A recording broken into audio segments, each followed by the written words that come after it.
Well, thanks a lot for joining us on this Saturday, sharing a little bit of time with you. I'm Brad Giffen. Guys finding innovative ways to propose marriage to the love of their life have in recent years taken to sporting events Jumbotron. One particular proposal, this one, has earned 3 million hits. Watch this. It's a guy who decided to pop the question at a UCLA basketball game a couple of weeks ago. Look closely. All right, there's the bride in the middle. There's the guy on the left. He's making the pitch. Watch carefully what happens next. Yes is the answer! Yes! And she's out of there. Bride-to-be's rejection drove that video viral. Joining us now, wedding planner and sometime proposal coach, Karina Lemke. Karina, thanks for talking to us. Do us guys need some help deciding when is the right time to pop the question?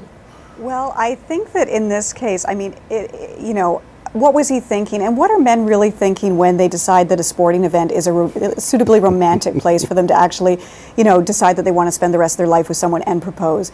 I do think that sometimes they need a little bit of help, but sometimes simple is better. They really only need to get 4 words out. Will you marry me? Yeah. That's it, and sometimes I think it's overwhelming to them and they get caught up in trying to do the grand gesture. In this case, it was an act of complete narcissism. I mean, to go on the Jumbotron? Yeah. He's kind of misreading the signals, right? And is it more about him or is it more about her? Yes. My guess, she doesn't play professional sports. This was not her Cinderella fantasy. I think you are absolutely dead on the money there, Karina. Thank you. Hey, what are the typical mistakes, aside from popping a very personal question in a very public venue? What are the typical mistakes guys make when they're proposing?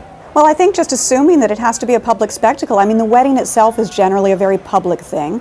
The proposal, my take is that it should be a very private moment. And if you want to celebrate it afterwards with family and friends and having, some sort of great party arranged afterwards, that's great. But the actual moment should be intimate. It should be between the couple.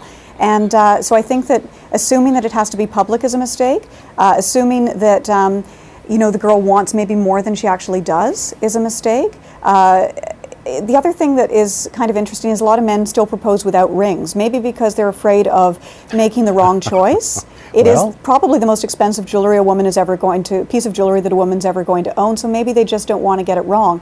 However... And a gift voucher just won't do. It won't do. And you know what? I believe statistics showed that 67% of women did not view a proposal as valid unless it actually had a ring. So if you're not going to come with a ring, at least have some sort of, phony ring or cubic zirconia kind of place marker and say we're going to go shop later.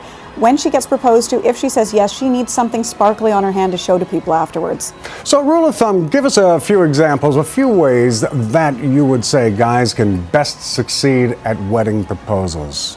Well, don't misread the signs like this guy did. Usually when a woman wants to get married or get engaged, she sends signals. My husband and I, we were together for 10 years before he proposed. I did everything short of putting a diamond ring on my screensaver.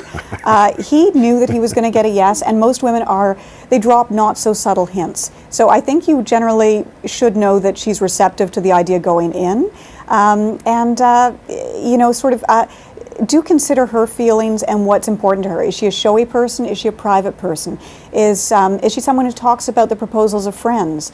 If she tells you about great proposals, listen. If she tells you about horrible ones, listen even more closely and don't repeat mistakes. Wedding planner Karina Lemke, hopefully our advice here will lead to many happy marriages in the future. Thanks to you. Thanks, Karina. Take care.